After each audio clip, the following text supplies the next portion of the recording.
Hi,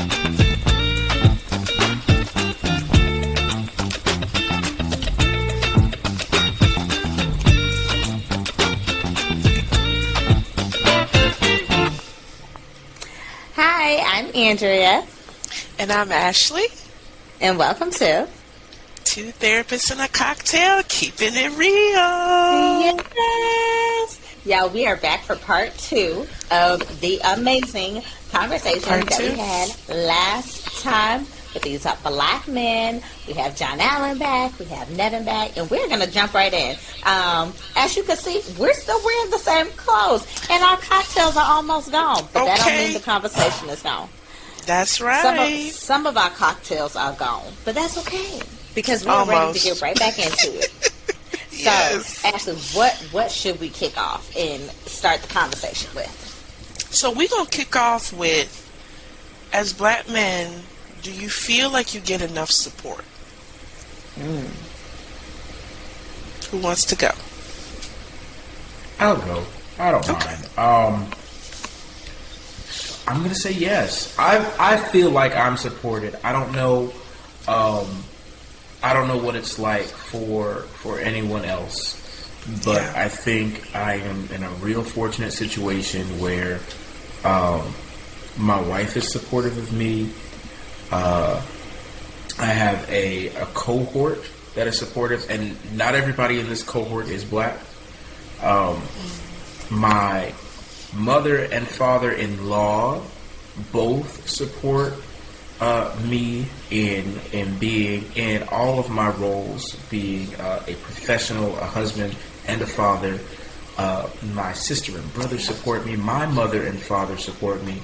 And I've got, 17,000 cousins, aunts, and uncles that also, so I think I'm maybe in a unique situation, but I definitely feel supported. I don't feel like there's something that I cannot say or do where they won't be like, okay, well, let's work through this. Let's work through this together.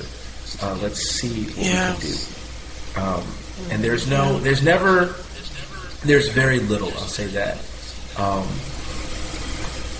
denying or looking the other way at the problem.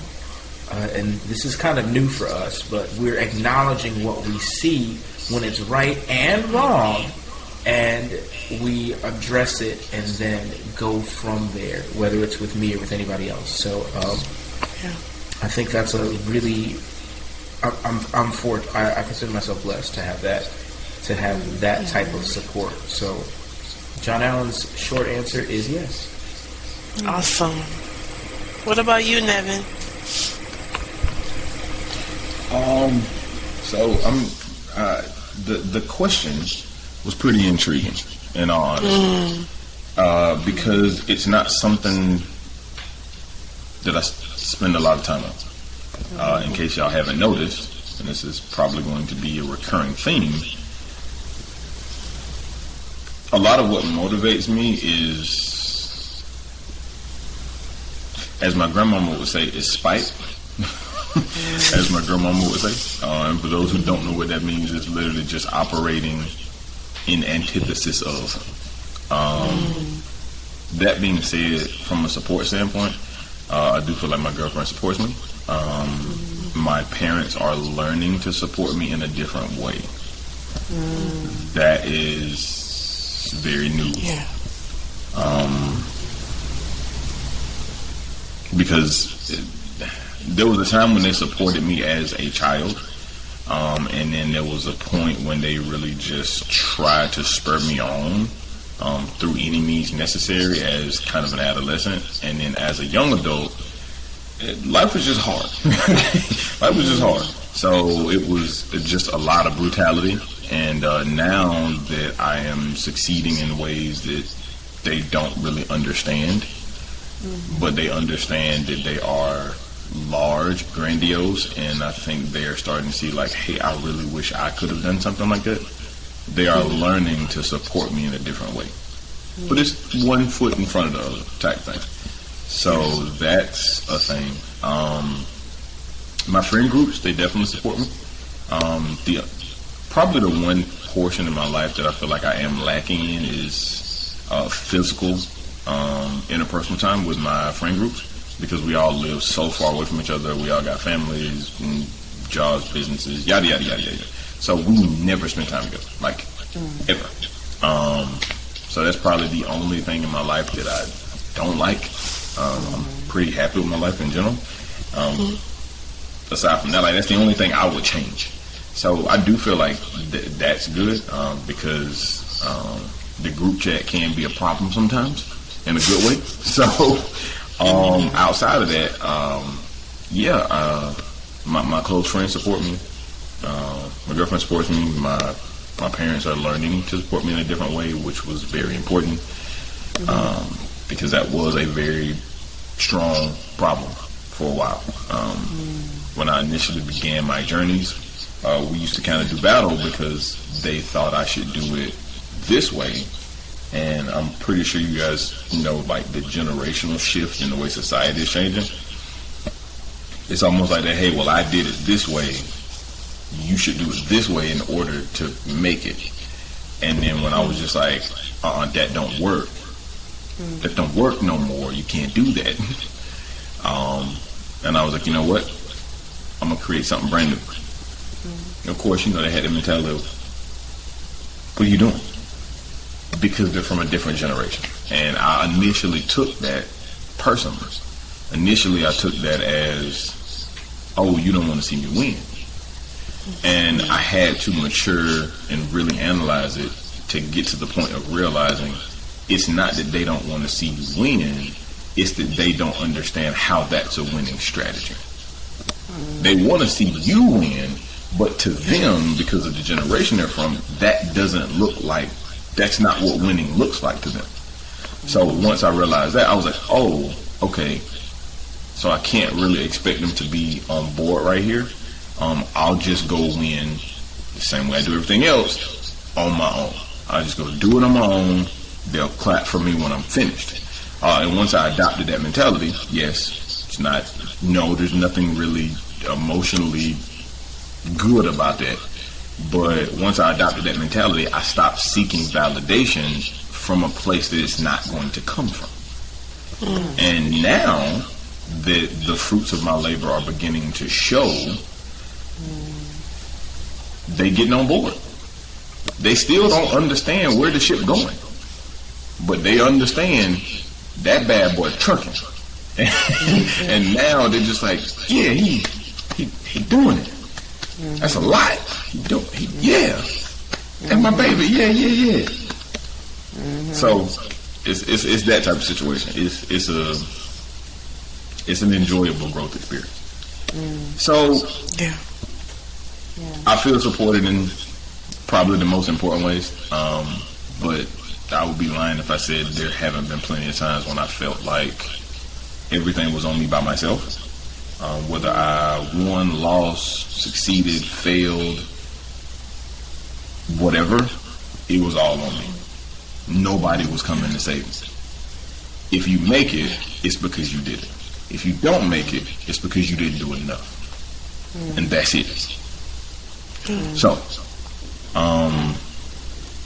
I can reflect a little bit on both. So, that's that. It's so good to hear that the both of you have, the support from your families, from your partners. But let me ask you this. What advice would you give to black men that don't have support? What would you tell them? Because there's other men that just, they don't have it. They don't have the support. Yeah. My advice, because I struggle with this because I've been on both sides of this fence. I can tell you exactly what I would, if I could talk to me in those moments, I'll tell you exactly what I would say. Number one, you don't need support as bad as you think you do. Number two, if you actually go after what is going to make you happy in life, you'll inevitably eventually get the support you need in the areas you need to be in. The circles you need to run in life, they'll find you. The friends you need to have, they'll find you. Everything that you need in life will be found as long as you get rid of the idea that things have to work this way, because they don't. You don't need that support as much as you think you do, because you're stronger than you think you are. So do whatever is going to make you happy and pursue it full speed. Once you do that, you'll find along the way, at the end of the day, you can call it the universe, God, Yahweh, Allah, whoever you believe in, whoever your people's is, somebody's going to give you what you need as you go and get where you're supposed to be. That's the thing I wish I would have told me back then. And it's not that I didn't know it. There was a time in my life when I needed to hear it. I knew it. I needed to hear it. So, John Allen, that's mine. That's hard. What do you tell someone that doesn't have support? And I was thinking about how you said, Nevin, what would you have told your younger selves?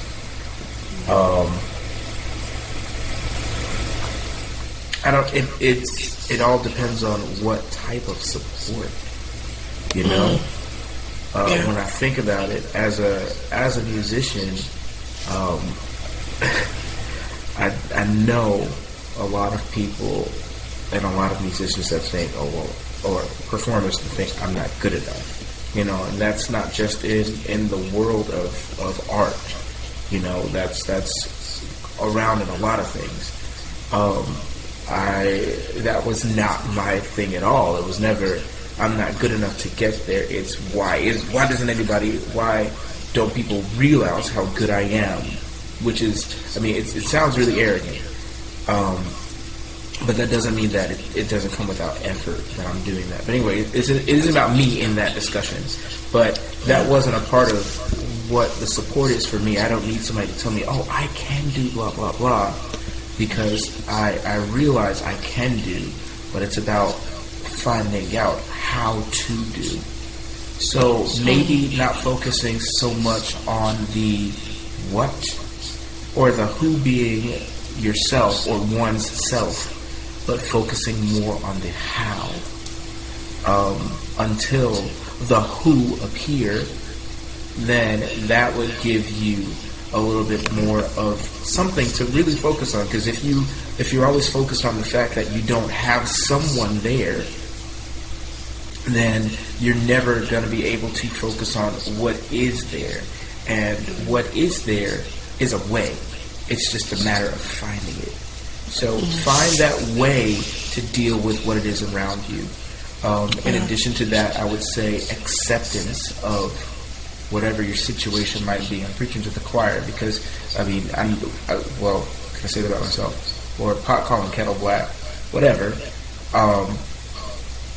When you're in a situation, it's so hard to just accept that that's where you're supposed to be at the time, but you just are, you know? An egg is probably like, well, crap, I just got broken.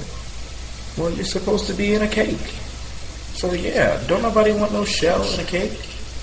So let yourself crack open, get big, get hot, okay? Look completely different, mix up with some other things, and then realize what that purpose is in that moment.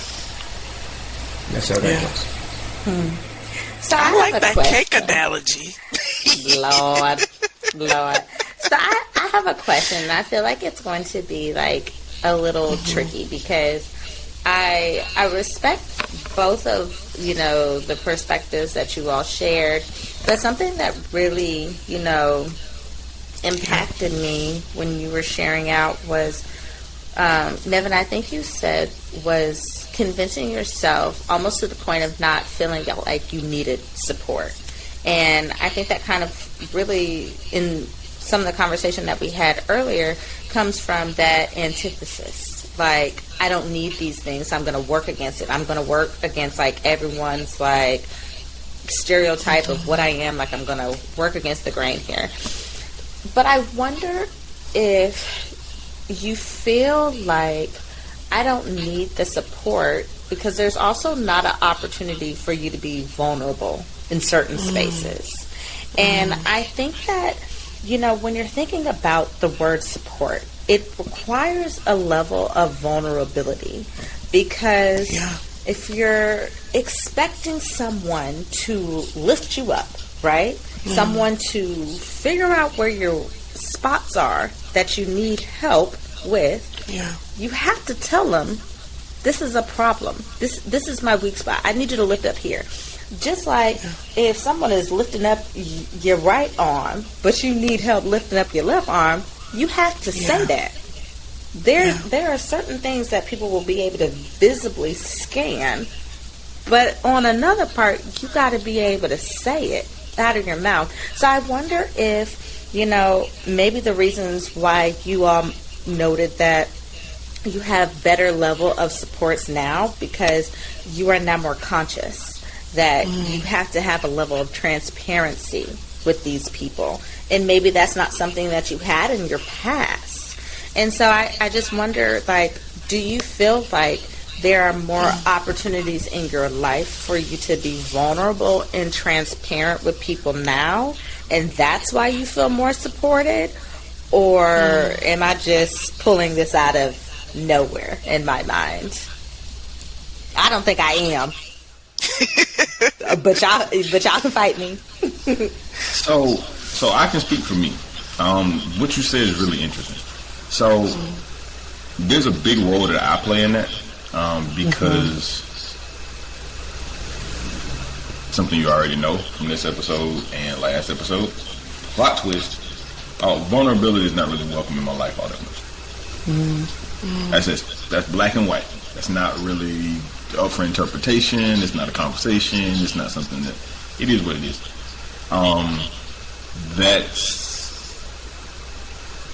There's a caveat. It's like, that's a fact, but there's a caveat.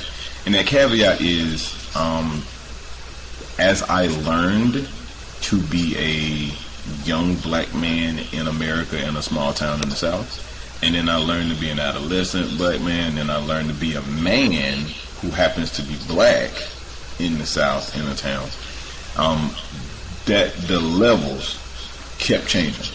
It's like, as you mature, the playing field changes. Imagine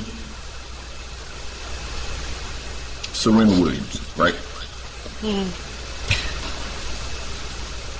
What happens if in the middle of a tennis match, the tennis court instantaneously, mid-stroke, while she's like swinging, changes to a basketball court?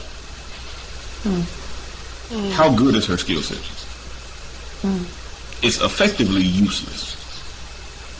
How long did she have to work to get to the point where you knew who she was in the first place? That's the way I felt as I would hit new levels every time I got in life, because as a black young man, this is what's expected of me, and then I learned how to play that game. Not play that game from a fake standpoint, but how to be proficient and still be myself. Like how to be useful, how to be valid, how to be successful. I learned it. Then when I hit adolescence, oh wait, the playing field changes. And I mean that from a different standpoint than, well, yes, everybody's life changes as you grow up. No. I'm not talking about that. No. I'm not talking about that basic part. I'm talking about how it functions going up. So what ended up happening is, as I continued to go, I learned the hard way that there's no place for weakness, because when you show weakness, it will be exploited at every opportunity. And I didn't teach myself that. I learned that through experience. I learned that from the way I was treated in middle school. I learned that from the conflicts I had with my parents. I learned that from the way I was treated in high school. I learned that from the way I was treated by the high school football coaches. I learned that from the way I was treated by the teachers. I learned that as the way I was treated by everybody. I was bullied all the way up until, when I was in elementary school, it was fine. I got bullied really bad. I got bullied pretty bad up until 9th grade. And then it started to slack off a little bit, 9th and 10th. Like 9th, it wasn't as bad as 8th. 10th, it was a little bit less. 11th and 12th, I was great. 11th and 12th, I was great because I was still a nerd, but I was a stereotype. I was still me, but I fit into the stereotypical roles because I was a starting player on the state championship football team. Was dating one of the prettiest girls in school. Like, I had all these things that I didn't create for myself, just so circumstantially happened. I was just enjoying life. But then other people started to see me in a different light, so then they started to treat me differently. So now you've got people who used to beat me up, take my stuff, now wanting to be besties with me. And I realized how fake social norms can be. That was my introduction to how fake that can be, because I realized I didn't change. The field I'm playing in changed, because now all the other people who are playing see me differently. Now all of a sudden I'm a cool kid. And it's just like, no, I'm not. I'm still weird. What's wrong with you people? I'm still me. Like, what is wrong with y'all? Like, what? Yeah. This is all fake. I know it's fake because I didn't change. Because I can see how weird you're being right now. Yeah. To rewind, the portion, the role I played in that scenario is that there were a lot of my friends that I wasn't as open with that could have supported me, that I wasn't even remotely willing to use that opportunity because of how the rest of the world treated me anyway. There was no valid reason for me to think, oh, here's how the world treats you. Your friends are going to treat you differently, because a lot of those same friends have bullied you in the past anyway. There's nothing logical about thinking, oh, if I go tell this person that I'm just having a day that I don't want to do nothing, like I'm just feeling off. Yeah. They be like, to be blunt, nigga, what's your problem? Yeah. What you mean? Yeah. So, that's, I can take responsibility for that, because that's something that I personally created. That's a projection that I created for myself. Yeah. As I get older, and this goes back to why I introduced that section about the levels. As I get older, I realize there's a lot of circumstances where I genuinely don't care what people think. Because now bullying isn't a real thing. The vast majority of people, I don't need your support, nor want it, because if you tried to support me, it would be kind of awkward, to be honest. Like now I'm getting to a point of confidence in my life where it's just like, hey, the people who love me, they love me. Yeah. I can tell them whatever, because now there's no consequences to vulnerability. Yes, there are some in business, because that's kind of self-explanatory. But outside of that, in my personal life, there's no consequences to vulnerability. You tell, if you want to tell somebody how you feel, you tell them. If you don't want to tell them, don't tell them. But ultimately, there's no actual price to be paid for that, as I have learned in my life at every single level. When I hit a new level, there was still some new consequence to you don't do that. Yeah.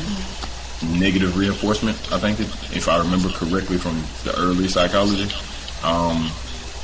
Yeah. So, yeah. Sorry. I like that. It's a lot. No, that's good.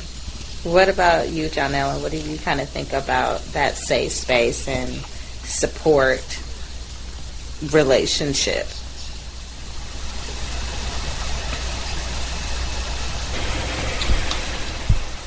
Well, when it comes to safe space and finding the relationships and support, I think it's just it's kind of challenging to kind of put it in words. I think vulnerability is that's just the truth of it. You've got to be vulnerable. And it goes back to acceptance of finding that peace and knowing that you've got to be vulnerable. Because it's so weird that it's okay for us to seek help in some areas of our lives, almost every other area except for, our emotional realm, spiritually. Tell you to seek out something spiritually, whatever deity it may be, or whatever. Somebody's going to tell you to make sure that your spirit is well, and with this or that. financially, you've got all these financial gurus that are so willing to help you, and they tell you that they're willing to help, and you've got people on every other corner saying the same thing, that we're going to help you with your money. When it comes to your physical attributes, you've got people that are going to help you with your hair. You've got people people who are going to help you with your skin. You've got people who are going to help you gain or lose weight. All these things. And it's okay for you to seek help in all of these areas. But for some reason, it is taboo to say, hey, something is not right with my emotional state. I need help with that. And that's just a shift. It's taking place, but it's very slow in society, especially in Black society. From my view, I'm not the professional like you, fantastic woman. But from my view, it looks like that shift. It's slow, but it's getting to the point where it might be okay for you to say, "Hey, somebody needs to help me with my mind. Somebody check on me." And I think that it's just important to know that, and to just embrace, that's a better word than accept, embrace that reality of, man, I do need that support. I do need that help. I am vulnerable. It is not best for me to do this alone. Because it's not that I can't do it alone, but it will be much better for me and anyone else who I can impact, if I am not doing this alone. So let me get my help. Let me find it. Yeah. And so, guys, when I listen to you guys talk about being vulnerable, I think about, and Andrea, I don't know if you know who Brene Brown is, but if you don't know who Brene Brown is, she is an author, she's a social worker, she is everything, okay? But she specifically does research on vulnerability, shame, and leadership. And one of my favorite quotes from her is, vulnerability is not oversharing. It's sharing with people who have earned the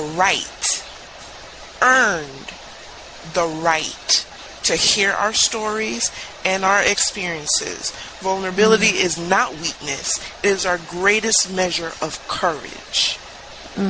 It's not everybody that you're supposed to be vulnerable with. It's with the people that got your back. And there's just some comfort in that. The people that got your back, you can be vulnerable with. Because as we know it, everybody ain't got your back. They just don't. No, they do not. They just don't. No, they don't. Yeah. So that's what came to mind as you guys were talking. Yeah. And it sounds like you both had... Oh, are you crying? It's okay. We tend to have that effect on people. It's okay. I wish we had some... I'm vulnerable. This is a safe space. Both of you really kind of talked about like wrestling, like that, emotions, like either like I'll deal with it, I'm not vulnerable, I'm not finna go there with you, or like I'm trying to like tackle it, I'm trying to like understand like what feels good to me. Why do you all think it's so hard to tap into your emotions? Is it hard to tap into your emotions with your parents, like with your spouse or your partner, or with friends? Like, why is that so hard for you guys? I'll gladly answer that question first. Oh, okay. Me, Nevin. It's because this is not a faucet. It's not even a fire hose. This is Niagara Falls when it comes to your emotions, and especially because they've been built up, and you may not even know how to express them. But if you just say, "Tell me what you're feeling," you might get everything, And since I was a kid, it's the artsy part of me. I've just been passionate. It doesn't matter what it is, I love this peanut butter jelly sandwich, and I would die for it. It's just passion. So when my voice just gets it raises, and it's not like I've got a big deep voice, but so it really just gets higher and louder. But it happens, And when that happens, even in that moment, it's whoever I'm talking to, the people that I do get vulnerable with. Sometimes they're like, "Well, who are you talking to?" And that's happened since I was a kid. I'd ask that with my dad. I'm really just asking, but why? He's like, you better watch your tone who you talking to if you still want to be able to speak. And then with my wife, it's the same thing. I can, I'm talking right now, and I'm starting to use my hands and do a little bankhead bounce when I'm talking. But if I'm doing this with my wife, it might really just be about whether we're going to have broccoli or green beans tonight. She's like, do you want teeth to chew it? So, and so then I gotta be like, okay, let me, because that's my emotion coming through. I have to tame it a little bit because expression. This is. I feel like this sounds good, but it's not. And so go ahead and roll your eyes. Expression is sometimes misinterpreted as aggression. So we've got to. I know I tried to tame it in because of that. It's like I don't want you to think that I'm trying to attack you. So instead, well, let's look at the differences in having broccoli or green beans. Or, well, can you please extrapolate the information of why it would be more important for me not to be able to go outside to play basketball today, Dad? I greatly appreciate that. But then that is condescending. So you got to find some area in between there. That's why it's so hard to be vulnerable and to express from my view. I do it anyway, though, so I just end up screwing myself many times. Dennis? Alright. So he said some we hear, my boy. We hear. In case y'all can't tell, I'm a passionate person. I'm gonna pull my passion regardless. And as I was younger, I was shunned for it a lot. As I got older and realized I like me, I learned something. I learned something that was very, very valid.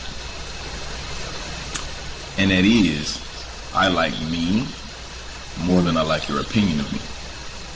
So, that being said, I'm a wild out. If you don't like it, vacate the premises. Boom, boom. That's your business. That sounds like a you problem to me. Because I'm going to be me about it.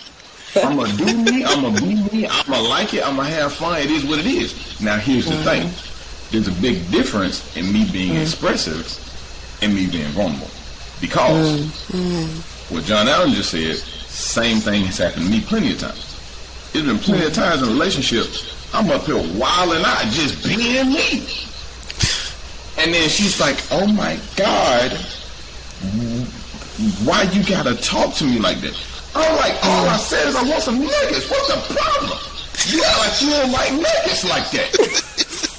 And in actuality, there is no problem. That's just who I am. So I learned something a long time ago. Your tribe is built for you. Stop trying to put people in your tribe that ain't got no business in it. That's right. If this right here is a problem for you, get the hell on somewhere. Because this what we do over here, okay? This what we do. We're on complete opposite ends of the spectrum. John Allen, I commend you, my brother, because, and I know I'm sure it's probably plenty of Christian folk in the audience out here, but y'all gonna have to squeeze me for a split second. I learned one of the most valuable lessons I've ever learned in life, and that is, fuck them people. It's that simple. Because at the end of the day, the question comes, do you want you or do you want them? When you naked standing in the mirror, they not going to be there. When you analyzing your thoughts, second guessing yourself, judging yourself, they not going to be there. When you happy enjoying them moments that come in life, when you work hard for something, you get it, and you just enjoying the sweet, silent, small suppleness of life, they're not going to be there. So why do you care what they think? You don't have a valid excuse to care what people think. In moderation. Nobody who's listening to this, nobody who's watching this, take this and go to the extreme and be like, oh, I'm gonna go to Walmart butt ass naked tomorrow. Don't do that, because people are going to think you're crazy and there's consequences. I don't mean what nobody thinks of you matters. I mean with common sense and moderation. People's opinion of you is not your business. So stop trying to make it your business. And the people who are for you, and I touched on this in the last one, the people who are for you will find you.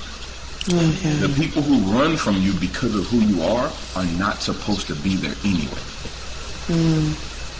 I learned that, and it hurt so bad, because I used to try so hard to make friends. And I was like, I know I'm likable, I'm funny, I don't understand. And I realized, you're just trying to hang out with sucker-ass people. Stop hanging with the people. Them people ain't even cool. Leave them people alone. Them people is trash. Them people is trash. Now, that doesn't mean that everybody who didn't like me was trash, because I learned something else. And I'm going to get back to vulnerability in a second. But I did learn another valuable lesson, which is, I'm a very strong brand. Okay? It took me a while to realize that. Nobody ever has met me in the history of my life and said, oh, that fella never, no,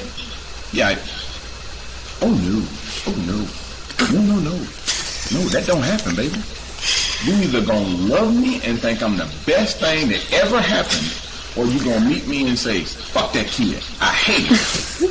And here's the thing, I'm fine with it either way. I have come to the understanding of who I am as a man and as a person, what I like, what I don't like, how I operate, the way I have an influence on people. If you love me, great. If you hate me, hey man, I promise I ain't gonna press on you. You good. I know I have a polarizing personality. So, whatever outcome that is, I have come to the realization that I'm fine with it. I'm not going to hate you back just because you meet me and realize I'm like battery acid in your eyes. Okay, that's fine. I know that happens. I have that type of, I tend to have that effect on people. And I'm okay with that, because I understand that's who I am. I realize that's who I'm meant to be. But to get to the last tiny piece of vulnerability, all of that being said, I still struggle with being genuinely vulnerable. Because again, I've learned to embrace this as my personality, because it's what it really is. And I always try to kind of box it up and bottle it. And I realize, man, you got to be who you are. You're doing yourself a disservice not being who you are. You're not living your life. You're living the life of whatever you want to conform to. But when it comes to being genuinely open and vulnerable, saying, hey, here's how I'm feeling about this thing. All the experiences when I was growing up in life, that was never really okay. Vulnerability served no purpose other than another tool to be used against you. So, in my adult life, I have to really try and focus on utilizing the opportunity to be vulnerable when it actually arises, as Ashley said, around the people who actually care about you. Because the thing is, the people who love you the right way, you can be vulnerable with. That's the big catch. There's people who love you, and you still can't be vulnerable with. They genuinely love you. Some of them might die for you. That doesn't mean that you can be vulnerable with them. That's not the same thing. The people who love you the right way, you can be vulnerable with. And that's a lesson that I'm still learning as a grown-ass man. Because again, I learned through trial, error, and at this point, 36 years of repetition, vulnerability gonna get you killed. So stop that. And I started as a small kid. So I'm unlearning that as I get older, to an extent. You know, I'm really glad that you said that, because what's ringing true for me is how some people, and particularly black women, we will say, oh, we want a guy who will talk to us about our feelings, and he'll express his feelings as well, and we have these great, transparent conversations. They say this in the honeymoon stage, right? But what they really want is toxic masculinity. And they don't want a man to be vulnerable. They don't want a man to show that he needs support in certain areas where he should just have it all together. And so, do you feel like, in general, there are maybe more women that say they want this man, but they really subscribe to toxic masculinity? Or they say they want this man, but it's a scary path that they're willing to walk, but it's just so slow that maybe their partner thinks, nah, she ain't into this. What do y'all think? Yeah. Well, it seems like Nevin is very eager. It's so clearly. I guess Nevin could go first. Let's see. You look like you've been waiting for this question, and we ain't even give you no questions. Nevin, you on mute? I think you're on mute. Lord. He's so excited. He's still on mute. Yeah, y'all bet the corner and came right down my alley. Lord have mercy. All right, look. Let me explain a couple of things. And this is directed to men and women alike. I want you to listen to this. I'm going to speak to the women first. Every woman says they want a man that can communicate. I have a question for you, and you're going to have to go in the mirror and ask it. Have you ever had a man who knew how to communicate? The reason you need to ask yourself that question is because men, generally speaking, communicate. The problem is that men and women communicate differently. When I am open and speaking and expressing, the big thing that I have learned when I have been in my relationships, and I can only speak for me, because in my latter years, this really got me. And I'm going to oversimplify this with a metaphor that people always laugh at. If you ask me or John Allen, what's 2 plus 2? John, what's the answer? That is the way men communicate. There's no in between the lines. There's no reading between the lines. We say what we mean and we mean what we say, unless, of course, we're not saying something because we don't feel like it's okay. Whether that be vulnerability, inappropriate, whatever. The only things we hide is stuff that we're not interested in saying anyway. We might want to say it, but we're not going to say it. There's no subconscious messages. With women, the reason men don't understand women is because you say, hey, what's 2 plus 2? Well, of course, it's the quadratical of 7,558. Why wouldn't you know that? And men are like, you see your face right now? That's how men feel when women communicate. Because to you guys, it's simple. It's 2 plus 2 is 4. To us, we're like, that's not 4. That's the quadratical of what? What is the quadratical of men? What is you? Are you talking English? And then women will get angry with a man and say, oh, you never talk to me. And the problem is, yes, I want to talk to you, but if we're operating and talking in 2 different wavelengths, it's not that we're not talking. We just don't understand each other. And the problem is, everybody wants to settle into their camp. Man is like, oh, well, I know I communicate. I said 2 plus 2 is 4. I don't understand what her problem is. And now you got your chip on your shoulder. And women, it's like, well, girl, I left the trash can by the door. I don't know why he won't just take it out. Don't the trash have to be taken out all the time? Baby, that's not communication. we're both trying to communicate in two different ways. Men communicate differently than women, and women communicate differently than men. Neither one is right. Neither one is wrong. We have to learn to understand mine is different than yours is different than mine. So we have to make an agreement that, hey, I get that I don't understand yours all the time. Now help me understand. And I'm going to genuinely, sincerely try. And vice versa.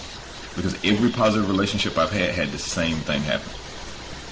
Because, and here's a plot twist, I'm telling on myself in a lot of this, right? I'm telling on myself in a lot of this. This goes back to a woman looking in the mirror asking yourself, when's the last time you had a man actually communicate with you? Here's why. When I was younger and had girlfriends and things like that, I was very open. Okay? I was an open book. Discuss my emotions, what I thought, how I felt, where I wanted us to go, what I wanted our lives to look like. And every single time, the outcome was the same. Oh, well, that's just a lot. And, well, there was always some kind of excuse, and there was a barrier that would end up causing the relationship to come to an end. Well, when I got older and got into my college days, I learned, and granted, caveat, every woman is different, and on top of every woman being different, every woman goes through different stages. Even one woman is never going to be the same through anything. Everybody is different and they'll evolve. That's people. Men are the same way.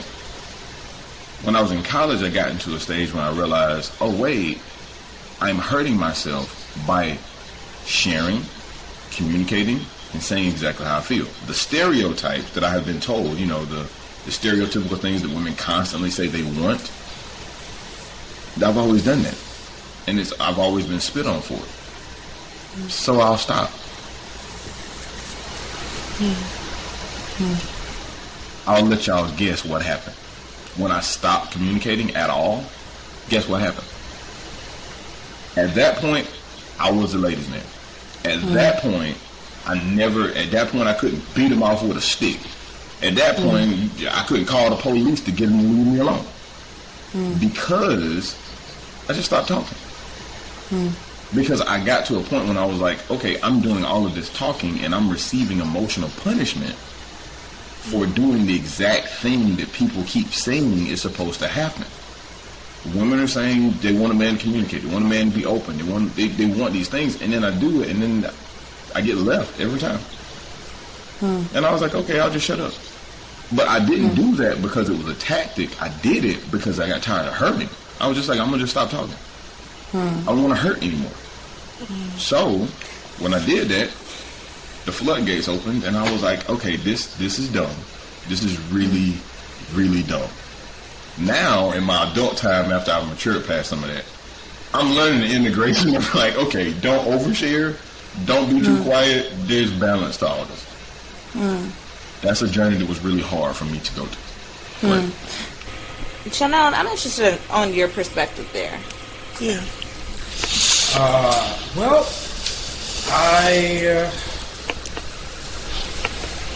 and not intentionally at all, throughout my life I have defied several gender norms, though one of which is expressing vulnerability.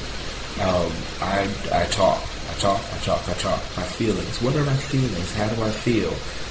Whether it's a positive feeling or a negative feeling, because it's fine for, according to society, for a man to express his anger. It is fine for a man in most cases to express his happiness, as long as it doesn't involve any tears. That's not been the case for me. I've cried, I've laughed and cried. I've been sad and quiet. I've been sad and loud. I've been angry and quiet. I've been angry and loud. I've been happy and quiet. All of and there are so many other emotions. The spectrum is just as broad as the actual light spectrum. There have been times where I have tested that theory of, with my wife even. There's I want to be vulnerable. I want a man to be vulnerable. I am, and sometimes things get problematic. But then again, there have been times where then my wife is not communicating. So then I'm testing, like, okay, well, let me just try out the method of communication that she's doing. And when that happens, it's not that, anger or like this hatred comes out of her, but then she notices, wait, something is different, something is not right. I'm not comfortable with the level of intimacy that we're having now, because the communication that I'm receiving is not, and the level of vulnerability, or I'll just say the level of openness that I'm receiving is not something that I really like. And then bringing that back to the attention of my wife is like, okay, well, now we can talk about what levels of vulnerability do we actually want. And then we actually get more clear, because it's not just about communication, which is true, which I agree with. I can't speak on anybody's truth but my own, but I can agree with you on that, Nevin, that there are different there's something different in communication for what men do and what most men do and what most women do. But what is true is that clarity in that communication is what is necessary. So it's not about finding out what taking the trash, or it's not about who takes out the trash, but what does taking out the trash look like? Does it mean taking it out of the trash can and putting it by the door? Does it mean taking it out of the trash can, putting it, walking it outside and putting it into the outdoor trash can? If you're in another spot, does it mean taking it out of that trash can and then putting it into the dumpster? You have to be very specific, and it seems robotic, but it is black and white, and it saves your emotional and relational lives. In my opinion, I am a musician. I am not a therapist. That is you two. Y'all have the degrees and all those letters after your names. But that's what I see. It's like it's the clarity, and I think that is what happens. That is the necessary part, and I think that's helped me a lot with any of my relationships. I'm not just going to say with my wife, but in any of my relationships most recently, is just asking for clarity. Once I do that, and to go back to the original question of, do I think, and forgive me for this too, what do I think about women asking for vulnerability in men? I don't care. It doesn't matter what other women think, because I don't need anybody else to be vulnerable. Another woman to want me to be vulnerable, I don't care. I don't need my coworkers. I don't need anybody that I work with to want me to be more vulnerable, because my vulnerability is not something that I will avail myself or avail you to. It's my wife, because that is one of the most precious things about me is my vulnerability. So my wife gets that. So I don't really care, nor do I look to see what other women like. Even when I see those things in like social media now, I just scroll past it. Like, oh, okay, all right, yeah. What I want in a man is irrelevant. I don't need to know what you want in a man, because I don't need to try to check those things off of my list. If I need to know what somebody wants in a man, I just go to my wife and say, hey, am I meeting your expectations? Yes or no? Okay. How not? And I'm really glad that you brought up in your share out there that there has to be clarity that takes place in communication. Because I'm sorry, my boy. I'm sorry, my Blizzard boy. But there is not. Now, there are trends in the way women communicate versus the way men communicate. However, there is not a female language and a male language. That doesn't occur. And a lot of reasons why we think that happens is because we've been conditioned in our relationships. And we begin to think, oh, all chicks act like that. Just like when you've gotten cheated on, often you might think all people cheat. So I'm going to just play the game so it don't play me. And a lot of those things are conditioned. And until we really process some of those things, they continue to go into every single one of our relationships. And we find ourselves in barriers, facing barriers that cause an inability to connect with the partner that we currently have. And so it's so important to be self-aware, like in the relationships that we have, because that can also unlock how someone supports us. And even if that person believes they can support us, because sometimes we are so tainted by our experiences, and all of us have it. Everybody on this call has some experience that makes people second guess how to support you in your weak areas. Right. Just like if, you've been grinding your whole life and you're like, I can do this. I don't need nobody's help, because whenever I ask for people's help, they late or they complain or they act like it's such an imposition to help me. Okay? I'll just carry all the grocery bags myself. Forget it. Okay? So you're hot, you're mad. And so then you just end up just picking up the load yourself. And if you do that enough times, people are like, maybe I'll ask, maybe I won't. I'll just see if she drop a can, and then I can pick it up for her. Yeah. But you have to be willing to also process why people maybe don't support you in the way that you expect, and what you're giving out. Because your energy can either attract or detract people. Yeah. And so really be mindful of that as well, because I want to make sure that our listeners are clear that there shouldn't be like these huge generalizations that we use. And yes, we're all speaking from, our different points of view, which I think is such a strength in this conversation. But also, do not minimize that you also have to do your own work. That's with right. That. Yeah. So, y'all, we've talked about our black man being vulnerable. We've talked about feeling safe to communicate and what that looks like and being able to understand. But let's get down to the nitty-gritty. How can black love be strengthened between the black man and the black woman?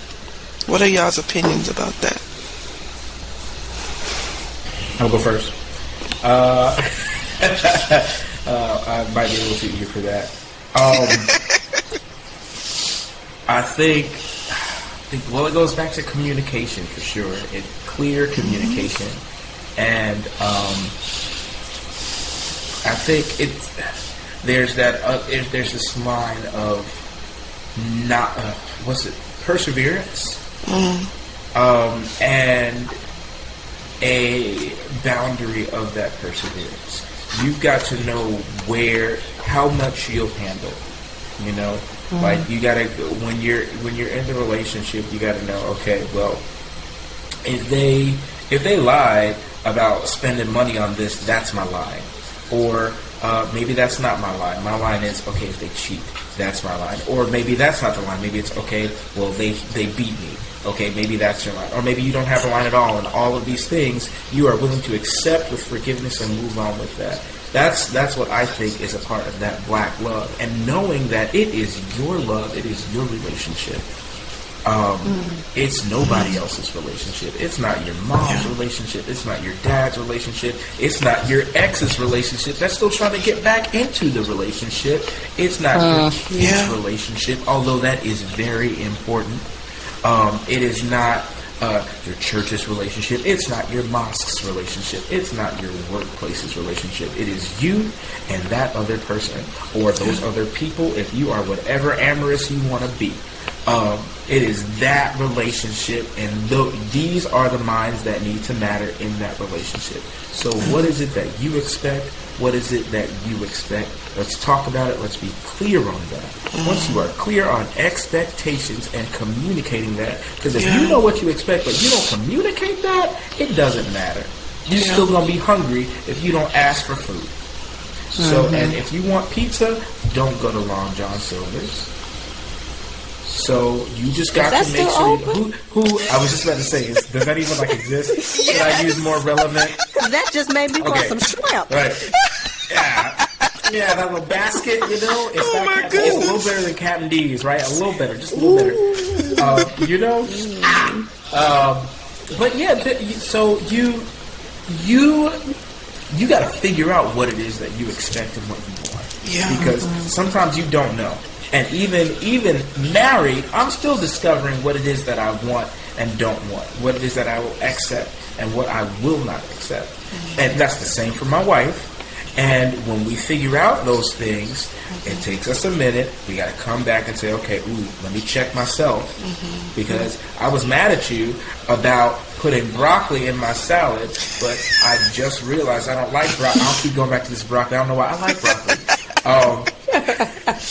But I was mad at you about that, but I'm just realizing that I don't like raw broccoli. You know, I'm just and you didn't know that, so I can't be mad at you about that. But now I can communicate, hey, let's only have broccoli in a casserole or something, you know. And then now you know, okay, now this is what I can deal with. So the next time if that happens, you don't get mad to the point where you're just going to flip the table over, but you say, hey, we talked about this. Let's review this expectation. It's a partnership, just like a job, but more serious, okay, and with a lot more at stake. So you need to reevaluate your expectations and then communicate what it is that you accept through those expectations. Once you can do that, well, there is no once you can do that because you have to keep doing that, and it's always going to change.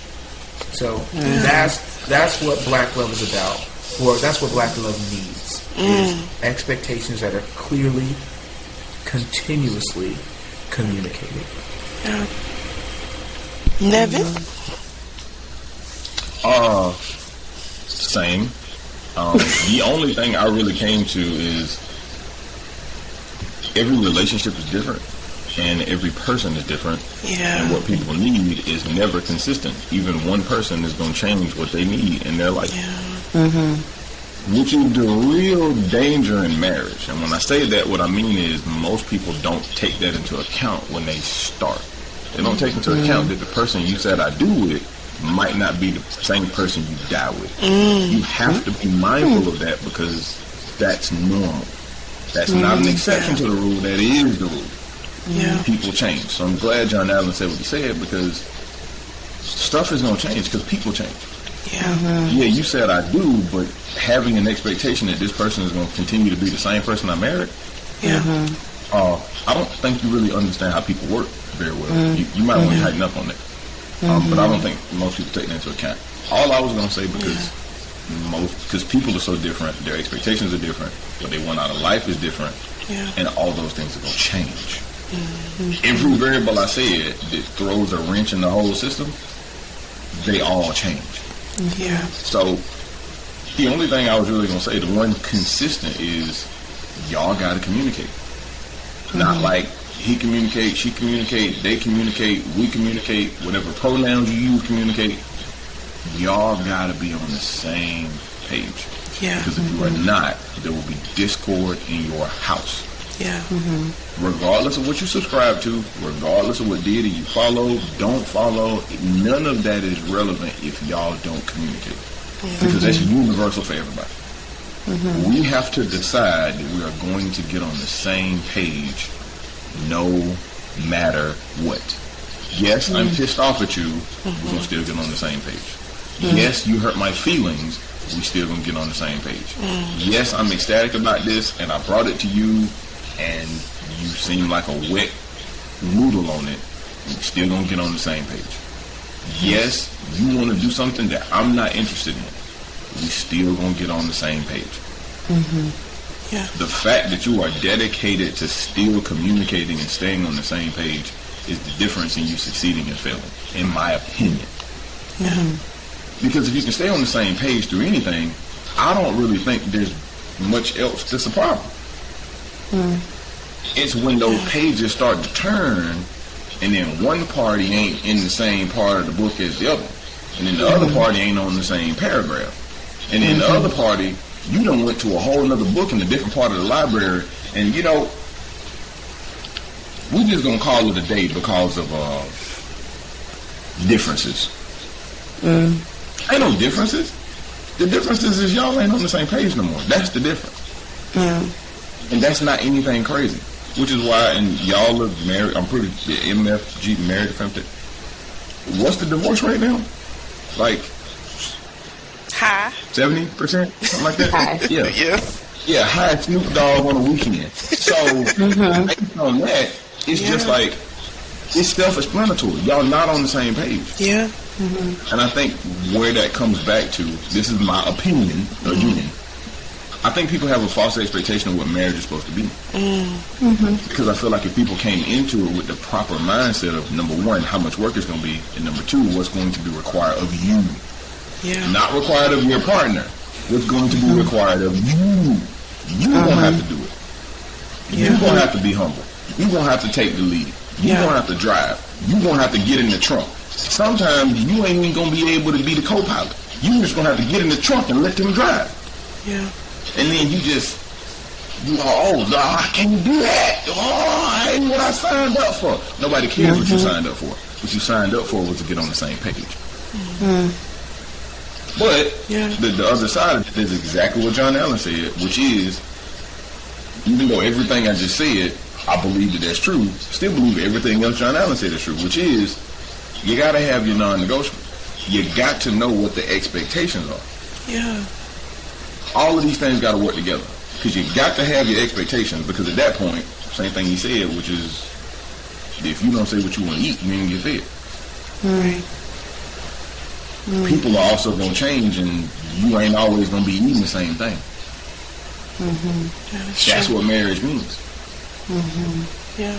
Them people going to change. Your expectations are going to change, because what you want and need is going to change. That person is also going to change. And it's a possibility them things might... And then the question becomes, what you going to do about it? Right. I ain't got no answers for you. All I can tell you 100% is, it's going to be hard. I don't have a solution for you. All I can tell you is it's going to be hard. Because you have to have your expectations. That's where you find your harmony. Yeah. People change, and you have to be willing to get on the same page no matter what. Make them two things work. I think you got the perfect marriage. My opinion. Yeah. You both are constantly changing and evolving. Go ahead, John Allen. Just not on the same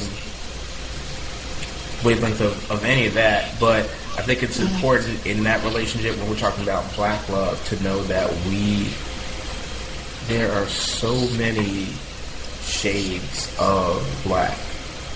So black is not a monolith. That's right. It's just important to know that, because one blackly black is different from another blackly black. And if those two blackly black blacks get together, they still got to realize that those blackly black blacks are still just as blackly black. That's Granted, right. for instance, me and my wife, our families have totally different macaroni and cheeses. Completely different. And I believe mine is superior. When you ask for divorce from me, She believes her. We had to pray over this. She believes her is superior. I believe mine is superior. The relationship bad, the family bad. I'm throwing everybody out. Everybody out, just with the bathwater. I'm sorry. I had to say that. I'm sorry. But that's what I'm saying. Different black families do things. I was shocked when I found out that there are black Catholics, and that was a long time ago. But they sure is. Exist, and they're real, and they're still black. And you unify in all of those things, and your two blacks become a whole different black, because now you got this union of blackity blackness, and that's how that becomes black love, which is different from love. That black love is knowing you got your black, You got your black. I'm gonna support it. We're gonna support each other's, and then from there, let's just make that boom. You know, there are more words, but I don't have them. I think that's beautiful, John Allen, because when I think of black culture on a whole, it's a culture within a culture. Okay? Not every black person is the same. And I love how you said you and your wife, you got this certain mac and cheese, and then you got this other side that do it a certain way. And so when I think about myself and Nevin's relationship, I'm black from the Caribbean. Okay? That's where I was raised.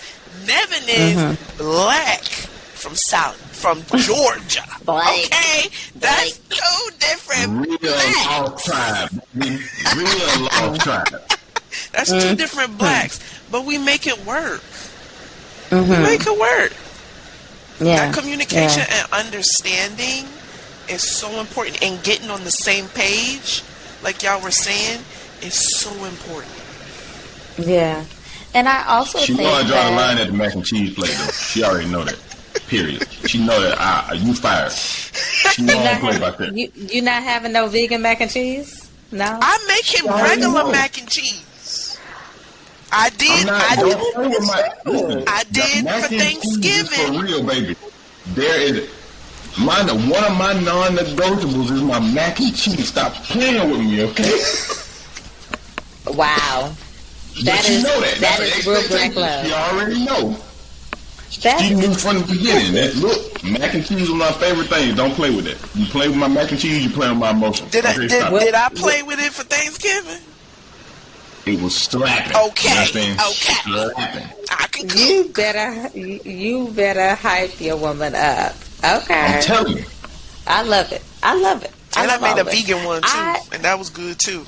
Because you had to eat too. You should have made her make the vegan one. I appreciate I it. would be a hater. I'll pull up and be like, all right, so I'm making mac and cheese and ain't got nothing in it. Bet. Got you.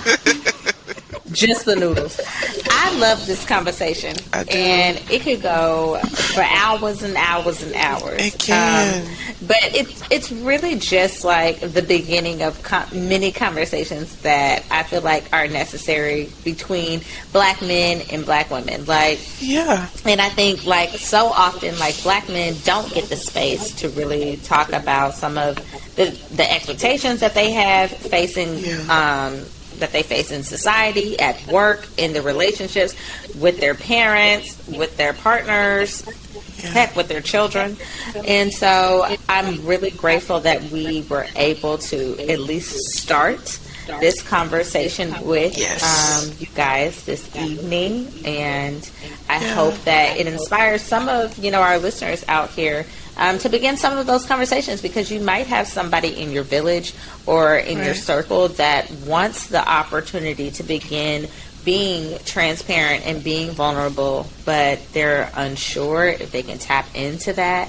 Or if you know someone that you feel like might need that. We talked about in our previous episode a couple of resources, and I think it'd be really awesome if you guys check those out too. So, Ashley, what are those? Go ahead, Devin. Can I add one tiny thing? It's small. For sure. Yeah. And I feel like, and maybe I might have missed it, but somebody might have tapped on it and I might not have touched it. There's something that I have always felt as far as black love goes. I always, I've dated outside my race in the past when I was way younger, stuff like that. But I always told myself, pretty much no matter what happens, I'm going to marry a black woman. The reason is because, and I learned this through being younger and saying, hey, everybody's people, everybody's capable of love. Why does it matter? That was my philosophy earlier. Once I began to get older, I realized, for me personally, there's one big reason why it matters, and this is why I love black love. Same reason. And it is, I realized only a black woman could understand my pain and where I was coming from and what I had to go through in this world, because she's black. I'm not saying that because nobody else is a good woman. I'm clear. I'm not saying that. I'm simply saying when black people are in love, they can understand the accord between one another that other people, if you're dating outside your race, you may find it, But it's almost like if it's one black person dating another black person, it's a given. Yeah. I don't have to explain to her how I feel if I get pulled over by a police officer and I start sweating. I don't have to explain to her why. Yeah. I don't have to. Yeah. Because she's just as terrified as me for herself, but even more so for me because she knows. I don't have to do that. We don't have to do that song and dance of, well, what's the problem? But that's a chord that I feel like black people really can hit one another, and it's almost like a given. And it's not always a given because sometimes cultures can be very different. Because like her Caribbean and my American, they're different. But she still understands. They're not that different. We both got a tan, and we live in the same world as not necessarily friendly to tan people. She gets it. And I don't have to explain it to her teacher. I don't have to take her through a crash course. I don't need no PowerPoint. Yeah. She knows it's hard because I'm a black man, and I know it's hard for her because she's a black woman. We get it. So that's just something I want to throw in there because I feel like that goes along with the black love question and everything. And I felt kind of criminally not saying. I felt like it was a crime to not say it. Yeah. Yeah, I appreciate that. Yeah. So what are some of the resources some of our black men can tap into for life? I mean, not just for Black History Month, right? And I think like we should also forever. Like I think we're always saying that on our podcast. Like you don't have to start tomorrow; you can start today. And so, like take the first step of tapping into some of those resources. Yeah. So definitely. Like in the first part of the episode, we talked about, Psychology Today. The awesome part about, and as a therapist, I'm on Psychology Today. Same. So it's always awesome to just go and see who are the black therapists. Male, female. And you can filter it. Whatever. Transgender, whatever. You can find a therapist that's specific for you. And also therapy for black men. There's therapists on there specifically for black men, and they also have awesome resources for black men. And then you have BEAM, which is Black Emotional and Mental Health.